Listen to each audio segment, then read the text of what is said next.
The morning sun cast long shadows across the military training ground as Princess Catherine stepped out of the black Range Rover.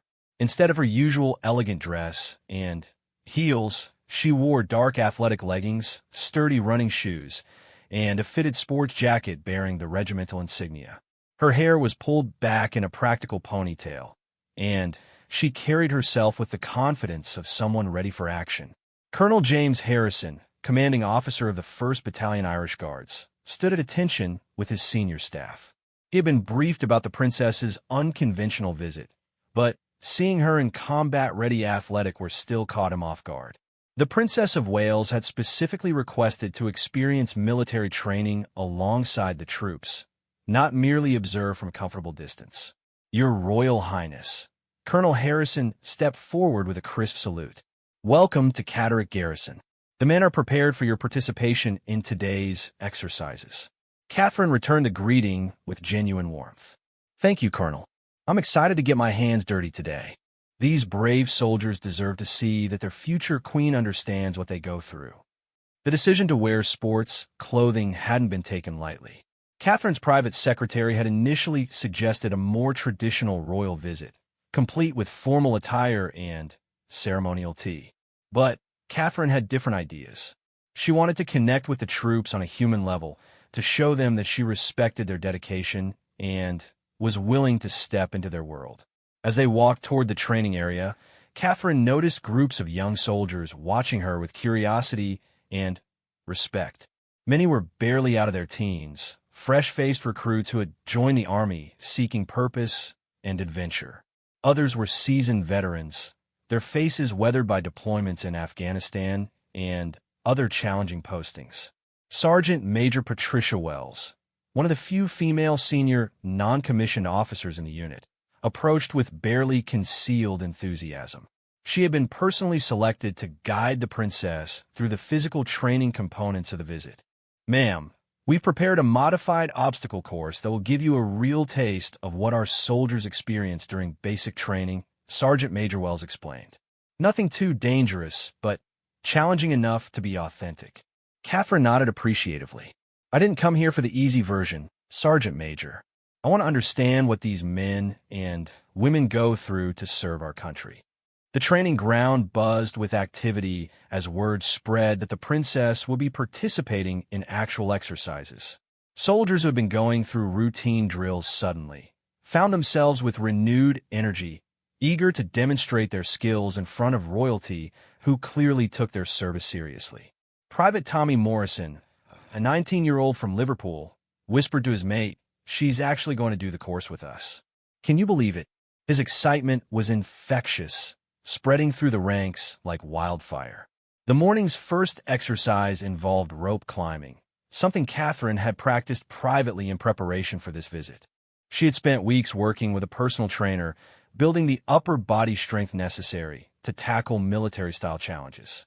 The physical preparation had been intense, but she was determined not to embarrass herself or the institution she represented. As Catherine approached the rope, the entire training ground fell silent. Even the commanding officers held their breath, knowing that this moment would either be a triumph or a public relations disaster. The princess grabbed the thick rope with both hands, looked up at the 20-foot tower above, and began her ascent. Hand over hand, she pulled herself upward with determination that impressed even the hardened drill instructors. Her technique wasn't perfect, but her resolve was unshakable. Halfway up, her arms began to burn with effort, but she pushed through the discomfort, remembering the countless hours of preparation that had led to this moment. The soldiers below began to cheer quietly, their respect growing with each foot she climbed. This wasn't a stage photo opportunity or a symbolic gesture. Their future queen was genuinely challenging herself to understand their world. When Catherine reached the top platform and rang the bell that marked successful completion, the cheers erupted openly. She had done it, not with the ease of a trained soldier, but with the grit and determination that every military member could recognize and appreciate. As she rappelled down the other side, her face flushed with exertion and triumph, Catherine knew she had crossed an important threshold. She wasn't just visiting these troops as a royal obligation. She was beginning to truly understand the physical and mental challenges they faced every day in service to their country. The obstacle course stretched before Catherine like a muddy gauntlet designed to test every aspect of physical fitness and mental resilience. Wooden barriers, cargo nets, and water-filled trenches created a challenging path that would push even experienced soldiers to their limits. Catherine adjusted her sports jacket and checked her shoelaces one final time before joining the line of soldiers preparing for the exercise. Corporal Sarah Davies, a combat engineer with 3 tours of duty under her belt, found herself positioned next to the princess in the starting formation. She had initially felt nervous about the royal presence, but Catherine's genuine enthusiasm and lack of pretension quickly put her at ease. "First time through our little obstacle playground, ma'am?" Corporal Davies asked with a grin. Catherine laughed, wiping perspiration from her forehead. "Definitely my first military obstacle course, though I've been training for this moment. I have a feeling you'll be showing me how it's really done." The whistle blast signaled the start of the exercise, and Catherine launched herself forward alongside 20 other soldiers. The first obstacle was a series of low barriers that required participants to army crawl underneath, while keeping their bodies pressed close to the muddy ground. Catherine's expensive athletic wear immediately collected dirt and grass stains, but she didn't hesitate for a second. The watching crowd of off-duty soldiers and officers grew larger as word spread throughout the base. Many pulled out phones to capture this unprecedented moment, though they maintained respectful distance. Never before had they witnessed a member of the royal family literally getting down in the dirt alongside enlisted personnel. Major Richard Thompson, the unit's fitness instructor, jogged alongside the group offering encouragement and technical advice. He was particularly impressed by Catherine's form during the tire run, where participants had to maintain balance while stepping through a series of truck tires laid flat on the ground. "Keep your center of gravity low, ma'am," Major Thompson called out. "Quick feet, but stay controlled." Catherine nodded, focusing intensely on each step. Her competitive nature, honed through years of sports and outdoor activities, drove her to perform well rather than simply complete the course. She had been a skilled hockey player in school and maintained her fitness through rowing and tennis, but military-style training presented entirely new challenges. The cargo net climb tested both physical strength and mental determination. As Catherine began her ascent, the heavy rope net swayed under the combined weight of multiple climbers. Below her, Private Morrison struggled with his own climb, his arms shaking from fatigue. "Come on, Tommy," Catherine called down to him. "We can do this together. Focus on one grip at a time." The gesture of encouragement from the princess to a struggling private resonated throughout the watching crowd. Here was their future queen, not standing apart in judgment, but climbing alongside their fellow soldiers and offering support when needed. At the top of the cargo net, Catherine paused to help Private Morrison find secure footing before beginning her own descent. The moment wasn't lost on Colonel Harrison, who recognized true leadership when he saw it. Leadership wasn't about giving orders from a comfortable distance. It was about being present when things got difficult. The water obstacle presented the day's greatest challenge. Soldiers had to crawl under barbed wire through a shallow pool of muddy water, keeping their bodies low enough to avoid the sharp metal above. Catherine approached the edge of the pool and stared at the murky water that would completely soak her sports uniform. "No turning back now," she muttered to herself, then dropped to her hands and knees and plunged forward into the cold, dirty water. The sensation was shocking. The water soaked through her clothing immediately, and the mud at the bottom of the pool squelched between her fingers as she pulled herself forward. Above her, the barbed wire created a claustrophobic tunnel that forced her to keep her head down and focus on forward progress. Sergeant Major Wells watched with growing admiration as Catherine emerged from the other side of the water obstacle, completely soaked and covered in mud but wearing a triumphant smile. Her carefully styled ponytail had come partially undone, and Her sports jacket clung to her frame, but her eyes sparkled with accomplishment. The final obstacle was a wall climb that required teamwork to complete successfully. Soldiers had to boost each other up and over a 12-foot wooden barrier, with no individual able to complete the challenge alone. Catherine found herself being hoisted up by Corporal Davies while reaching down to help pull up Private Morrison behind her. As they all dropped down on the far side of the wall together, a spontaneous cheer erupted from the gathered soldiers. They had just witnessed their future queen complete a full military obstacle course, not as a publicity stunt, but as a genuine test of her commitment to understanding their service. Catherine stood with the other soldiers, all of them breathing heavily and covered in mud, sharing the unique bond that comes from facing physical challenges together. The expensive athletic where she had chosen for this visit would never be the same, but the experience had transformed her understanding of military life in ways that no briefing or ceremonial visit ever could. "Well done, everyone," she said, addressing the group as an equal rather than as visiting royalty. "I'm beginning to understand why you're all in such excellent shape."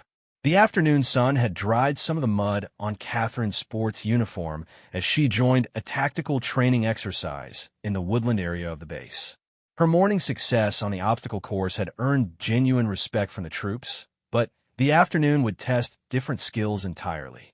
Combat simulation training required mental sharpness, quick decision-making, and the ability to work as part of a cohesive team under pressure.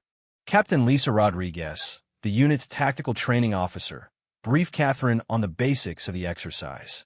"Ma'am, you'll be integrated into Alpha Squad for a mock reconnaissance mission. The scenario involves gathering intelligence on enemy positions while avoiding detection. It's more about thinking than physical ability." Catherine nodded seriously, understanding that this phase of training would reveal different aspects of military service. She was assigned to work alongside Sergeant Michael O'Brien, a veteran with 15 years of experience who had served in multiple combat zones. His weathered hands and calm demeanor spoke of someone who had faced real dangers in service to his country. "The key is patience and observation," Sergeant O'Brien explained as they prepared their equipment. "Most civilians want to rush forward and get things done quickly. In military reconnaissance, slow and careful often means the difference between mission success and getting your entire squad compromised." The training area had been set up to simulate a hostile village where enemy forces might be hiding weapons or planning attacks. Catherine and her squad would need to move through the terrain, identify specific targets, and report their findings without being detected by opposing forces played by other soldiers. As they began the exercise, Catherine quickly discovered that her instinct from civilian life didn't always translate well to military thinking. When she spotted what appeared to be an important target building, her first impulse was to move closer immediately for a better look. Sergeant O'Brien placed a gentle but firm hand on her shoulder. "Hold position, ma'am. See those bushes about 50 meters to our left? There's movement there that could be a sentry position. If we advance now, we'll walk right into their line of sight." Catherine studied the area more carefully, beginning to appreciate the complex layers of tactical thinking that went into every movement. The soldiers around her weren't just following orders. They were constantly analyzing threats, calculating risks, and making decisions that could affect the safety of their entire unit. Private Jennifer Walsh, a communications specialist, quietly set up radio equipment while keeping watch for enemy positions. She had been nervous about working directly with the princess, but Catherine's willingness to follow orders and learn from more experienced soldiers had quickly dissolved any awkwardness. "Ma'am, would you like to try calling in our position report?" Private Walsh offered, extending the radio handset. Catherine accepted the equipment carefully, listening as Private Walsh coached her through the proper military communication protocols. The formal language and precise terminology were completely different from civilian conversation, designed to convey maximum information with minimal confusion. "Base, this is Alpha Squad," Catherine spoke into the radio, following the script she had been taught. "We have visual on target building. Coordinates 743218. Minimal enemy activity observed. Request permission to advance for closer reconnaissance. The response crackled back through the radio, and Catherine felt a small thrill of accomplishment at successfully completing her first military communication. The soldiers around her exchanged approving glances, recognizing that their future queen was taking the training seriously rather than treating it as mere entertainment. As the exercise continued, Catherine found herself naturally falling into the rhythm of military teamwork. When Corporal Davies signaled for silence due to approaching opposing forces, Catherine froze instantly and remained motionless until given the all-clear signal. When Sergeant O'Brien indicated a change in direction through hand signals, she followed without question. The afternoon's most challenging moment came when their squad was discovered by opposing forces and had to execute an emergency withdrawal under simulated fire. Catherine had a belly crawl through dense underbrush while carrying essential equipment, following Sergeant O'Brien's lead as he navigated them to a safe rally point. The experience was both humbling and enlightening. Catherine realized that military service involved not just physical courage and strength, but also the ability to think clearly under pressure, trust completely in fellow soldiers, and subordinate individual desires to the needs of the mission and the team.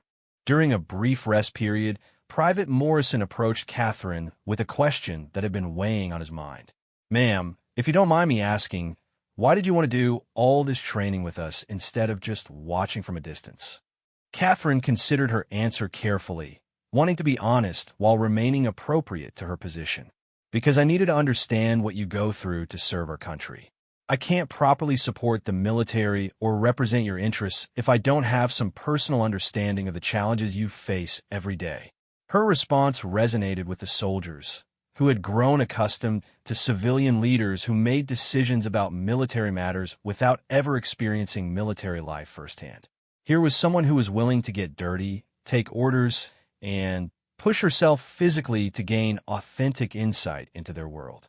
As the tactical exercise concluded, Catherine participated in the debrief session where the squad analyzed their performance and identified areas for improvement. She listened carefully as experienced soldiers discussed strategy and tactics, absorbing lessons about leadership, teamwork, and decision-making that would serve her well in her future royal duties. The transformation in Catherine's understanding was visible to everyone present. She had begun the day as a well-intentioned civilian wearing sports clothes. By afternoon, she was beginning to think like someone who understood the military mindset and appreciated the complexity of military service. The evening mess hall buzzed with an energy unlike any Colonel Harrison had experienced in his 25 years of military service. Princess Catherine sat among the soldiers at a standard military table, her mud-stained sports uniform a stark contrast to the formal royal attire typically associated with royal visits. She held a metal tray containing the same field rations that every soldier received, and she ate with genuine appetite after the day's demanding physical activities.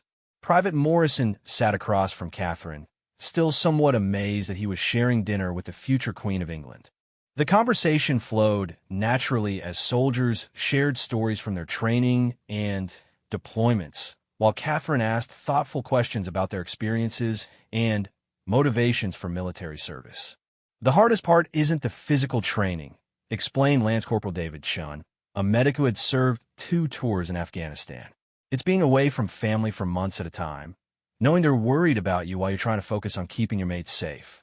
Catherine nodded thoughtfully, understanding for the first time how military service affected not just the soldiers themselves, but their entire families.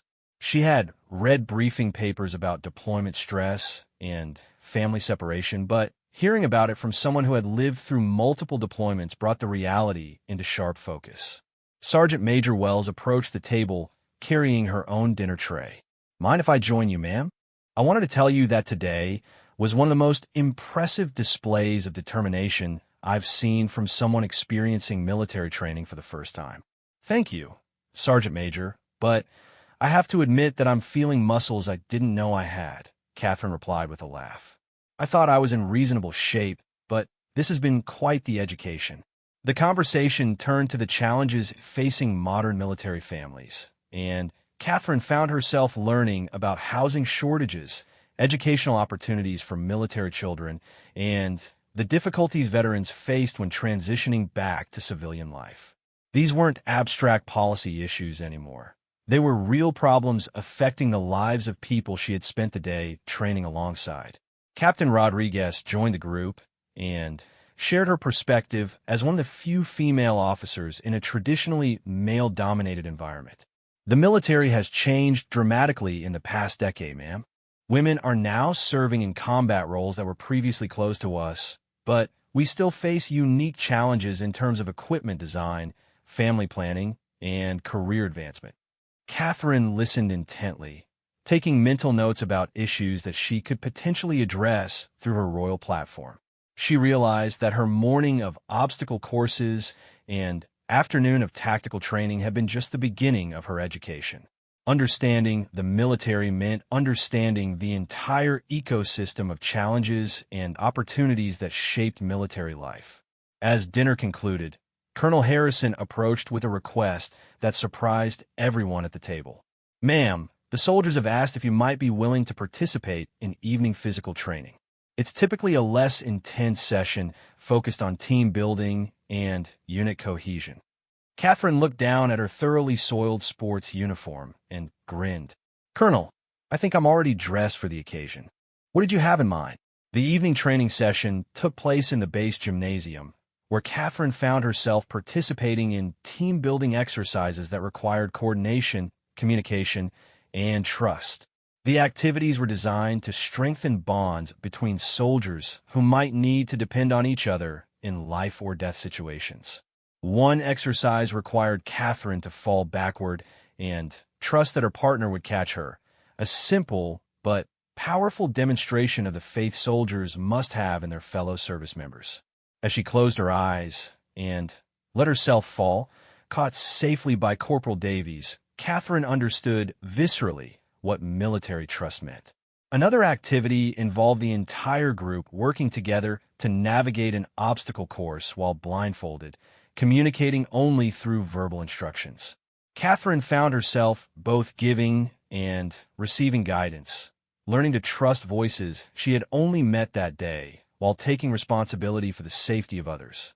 The experience was profoundly different from any royal engagement she had ever participated in. Instead of being the center of attention, receiving briefings and presentations, she was simply another team member contributing to group success and depending on others for her own safety and success. During a water break, Private Walsh approached Catherine with a shy smile. "Ma'am, I just wanted to say thank you for being here today. My little sister is going to be so excited when I tell her that I got to train with the Princess of Wales, and that you're just as tough as any soldier here." The comment touched Catherine deeply, reminding her that her actions that day would ripple far beyond the base itself. The soldiers would return to their families and communities with stories about a princess who cared enough to share their challenges and push herself to understand their world. As the evening session concluded, Catherine found herself in a circle with the other soldiers for a final team-building exercise. Each person shared one thing they had learned during the day's activities. When Catherine's turn came, she spoke from the heart about her newfound appreciation for the complexity of military service and her commitment to better supporting soldiers and their families through her royal duties. The day had transformed her understanding not just of military training, but of leadership itself. She had learned that true leadership meant being willing to experience the same challenges faced by those you were responsible for, rather than simply making decisions from a position of comfort and safety. As they prepared to leave the gymnasium, Sergeant O'Brien approached Catherine with a small military patch bearing the unit's insignia. "Ma'am, the soldiers asked me to present this to you. You've earned the right to wear our colors."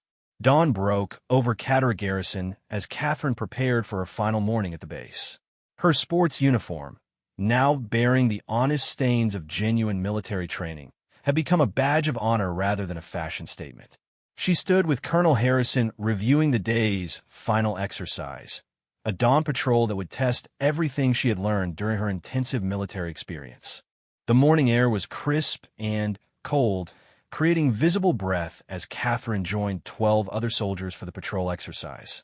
This wasn't a training simulation, but a real security patrol around the base perimeter, something that happened every day as part of standard military operations. Her inclusion in an actual operational activity represented unprecedented trust from the military leadership. Sergeant Major Wells handed Catherine a radio pack and tactical vest, equipment that would make her an integral part of the patrol's communication system. Ma'am, today you're not just observing military operations, you're participating in them. The responsibility is real, and we're counting on you to perform your duties professionally. As they moved out into the pre-dawn darkness, Catherine felt the weight of genuine responsibility. The other soldiers weren't treating her as a visiting dignitary anymore. She had become a temporary member of their unit with real duties and expectations. The transition was both thrilling and sobering. The patrol route took them along the base's eastern perimeter, through terrain that required careful attention to potential security threats.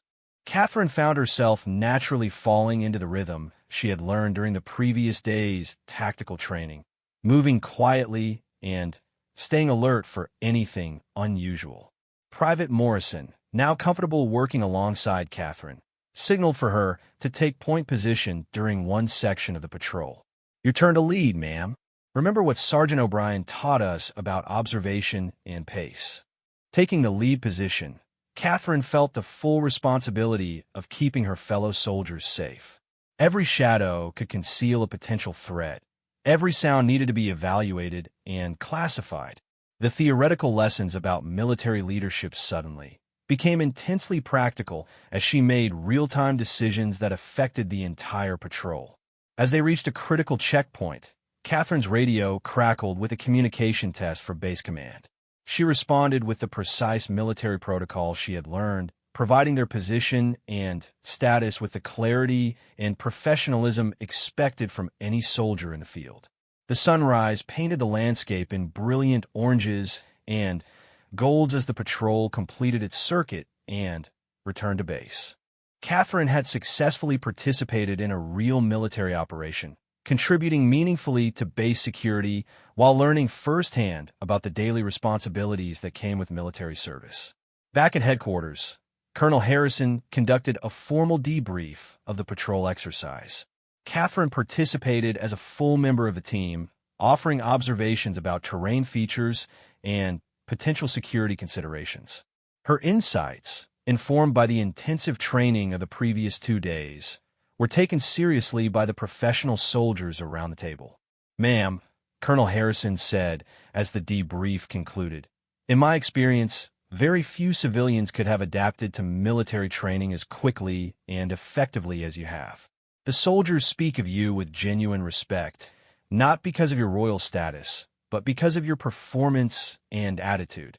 As Catherine prepared to leave Catterick Garrison, the entire unit assembled for a formal farewell ceremony. But instead of the typical formal proceedings, the soldiers had requested permission to present Catherine with something unprecedented, an honorary unit citation recognizing her as the first member of the royal family to complete full military training exercises alongside active-duty soldiers. Sergeant O'Brien stepped forward to present the citation, his voice carrying the respect earned through shared hardship and mutual trust. "Ma'am, this unit has served in Afghanistan, Iraq, and other challenging deployments around the world. We've trained with special forces, foreign military units, and elite civilian organizations. But we've never had the privilege of training alongside someone who combined such determination with such genuine care for the welfare of soldiers." The ceremony was emotional for everyone present. These hardened military professionals had witnessed something remarkable. A member of the royal family who had chosen to share their challenges rather than simply observe them. Catherine's mud-stained sports uniform had become a symbol of authentic engagement rather than ceremonial distance. As Catherine addressed the assembled soldiers for the final time, Her words carried the weight of genuine experience rather than scripted pleasantries. These past 2 days have changed my understanding of military service forever.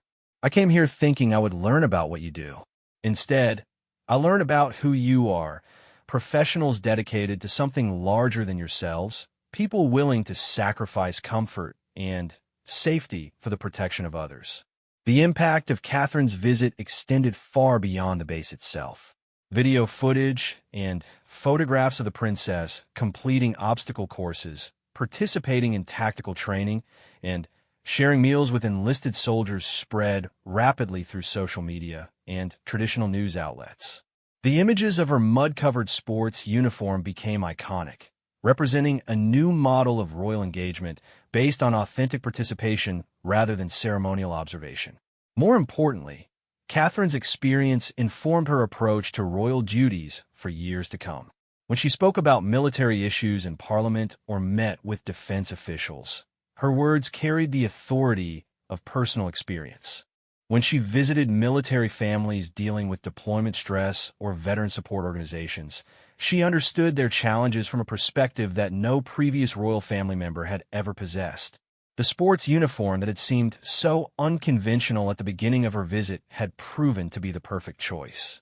It had allowed her to participate fully in military life, earning respect through performance rather than demanding it through position. As she drove away from Catterick Garrison, Catherine knew that she would never again think of military service as an abstract concept. She had lived it, learned from it, and been fundamentally changed by it. The mud stains on her uniform would wash out, but the lessons learned and relationships forged during those intense 2 days would influence her approach to royal service for the rest of her life.